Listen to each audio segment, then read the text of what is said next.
महाकारुणिक तथागत भगवान गौतम बुद्ध, तथागत बुद्धांनीच निर्मिलेला बुद्ध धम्म, त्याच बुद्ध धम्माच्या वाटेवर मार्गक्रमण करणारा पूजनीय भिक्खू संघ, यात्रयींना वंदन अभिवादन. सोबतच सम्राट अशोक ज्यांनी बुद्ध धम्म साता समुद्रावर पोहोचवला त्यांनाही वंदन अभिवादन. आणि परमपूज्य बोधिसत्व डॉक्टर बाबासाहेब आंबेडकर यांच्या चरणी त्रिवार वंदन, त्रिवार वंदन, त्रिवार वंदन. आज वर्षवास 2024चा 85वा दिवस आहे. आज तारीख आहे 13 ऑक्टोबर 2024 आणि आजपासून आपण सुरू करत आहोत पापवग्ग गाथा क्रमांक 1, ज्यात म्हटलेले आहे, अमित्थरेथ कल्याणे पापाचित्त निवारे दंदही करोती पुण्य पापस्मी रमते मनो.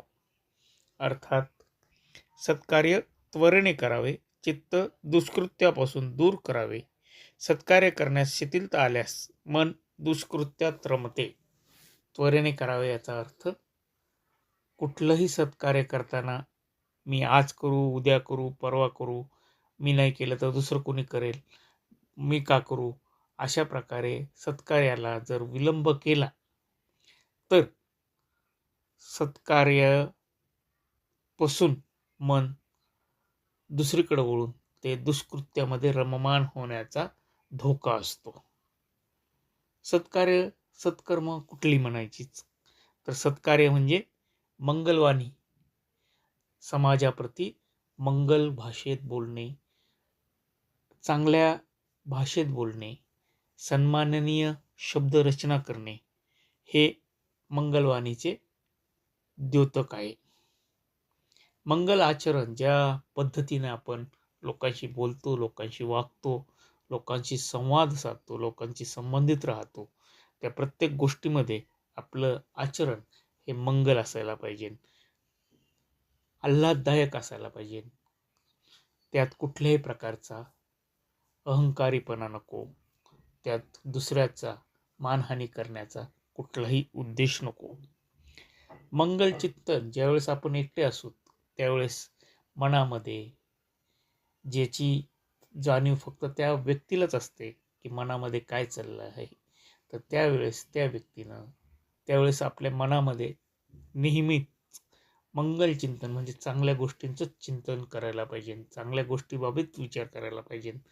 मंगल चिंतन करणे हा महत्त्वाचा गुण आहे सत्कार्यामधला. समाजासोबत अशी भावना पाहिजे की आपण समाजाचे देणी लागतो, आपण समाजाच्या सोबत आहोत, समाजासाठी आपल्या काही कर्तव्य आहेत, ही भावना असणे. लोकांच्या सोबत जी काही व्यावहारिक बाजू असते ती व्यावहारिक बाजू मंगल मैत्रीच्याच दृष्टीनं पाहिजे. व्यवहाराच्या जागी बाकीचं मैत्रीपूर्ण वातावरण पाहिजे. प्राणीमात्रांच्या बाबतीत भूतदया दाखवली पाहिजे. प्राणीमात्रामध्येही जीव वसतो, त्यालाही कष्ट होतात, त्यालाही दुःख होते, त्यालाही वेदना होतात. याच्या बाबतीत आपल्या मनामध्ये चिंतन असायला हवं, आपल्या वागण्यामध्ये त्याची प्रचिती यायला हवी. म्हणजे एक कुशल कर्म केलं, दान केलं, अन्नदान केलं, काही वेळेस आपण प्रवचन द्यायला जातो, प्रवचन दिलं, काही ठिकाणी आपण उपस्थित राहतो, त्या लोकांशी संवाद साधतो, त्यांनी त्या लोकांना आनंद होतो आणि मग आपण पुन्हा तिथून प्रस्थान करतो. पुन्हा आपण नव्या कुठल्या तरी कुशल कर्माला हात घातला पाहिजे, कुशल कर्माचा विचार मनात घेतला पाहिजे. अभ्यास करणे हा एक गुण आहे, हे सत्कर्म आहे, हे सत्कार्य आहे. हे लोकांना कळत नसलं कारण आपण एकांतात अभ्यास करत असतो. साधारणतः पुष्कळदा जेव्हा कुठं प्रवासात असतो तेव्हा जर आपण शांत बसलेलो असतो तर आपण चांगल्या प्रकारचं वाचन करता यायला हवं, चांगल्या प्रकारची माहिती कलेक्ट करता यायला हवी, चांगल्या प्रकारची कविता करणं, चांगल्या प्रकारचं चित्र काढणं, ह्या सगळ्या गोष्टी अभ्यासात मोडतात. कारण यांनी माणसाचं मन तल्लख होतं आणि दुष्कृत्य करण्यापासून ते विरक्त राहतं.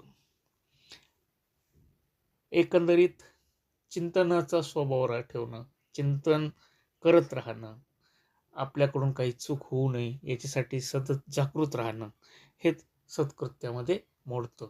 ह्या सगळ्या गोष्टी जर आपण करत असू तर आपलं मन दुष्कृत्याकडे वळणार नाही.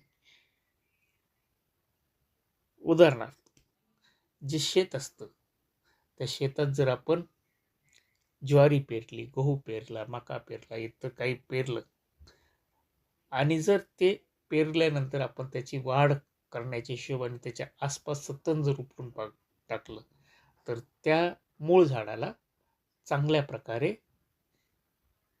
त्या जमिनीतून सत्व मिळतं आणि ते चांगलं गुणाचं अन्नधान्य आपल्याला मिळतं. कारण ते तण काढून टाकल्यामुळं जमिनीचा पोतही सुधारतो. असाच प्रकार माणसाच्या मनाबाबतीत आहे. जर ते शेत नांगरलं नाही, त्या शेतात काही पेरलं नाही तर आपसुकच ते शेत तणाने, गवताने, नको त्या गोष्टींनी जसं हिरवं होऊन जातं, पण त्याचा मानवी जीवनाला काही उपयोग नसतो. तसंच जर सत्कृत्यात मन रमवलं नाही तर ते दुष्कृत्यामध्ये रमण्याची शक्यता असते आणि ज्याचा मानवाला उपयोग तर नाही, परंतु त्याचा नक्कीच पश्चाताप करायची वेळ मात्र नंतर येते. पाणी जर वाहिले नाही, पाणी आहे ते जर एकाच ठिकाणी थांबवून ठेवलं, त्याचा प्रवाह जर थांबवला तर ते पाणी नंतर काही कालांतराने गढूळ होतं, नासतं म्हटलं तरी चालेल आणि त्याच्यामध्ये शेवाळतं पण आणि ते पाणी पिण्यायोग्य राहत नाही.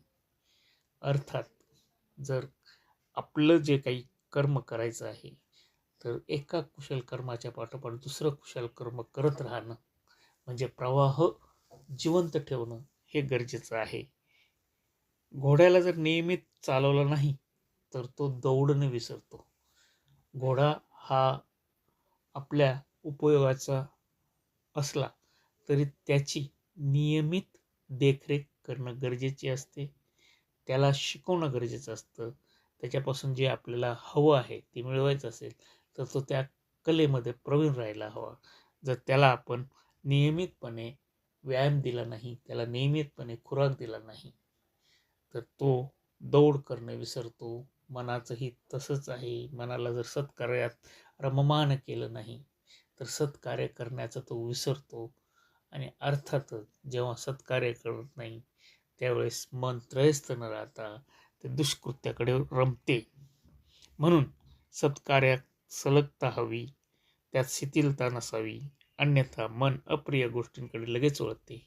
म्हणूनच तथागत बुद्धांनी पापवर्ग गाथा क्रमांक 1 मध्ये म्हटलेले आहे, सत्कार्य त्वरेने करावे, चित्त दुष्कृत्यापासून दूर करावे.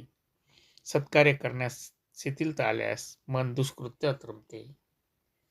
आज येथेच थांबतो. नमो बुद्धाय. जय भीम. थँक्यू.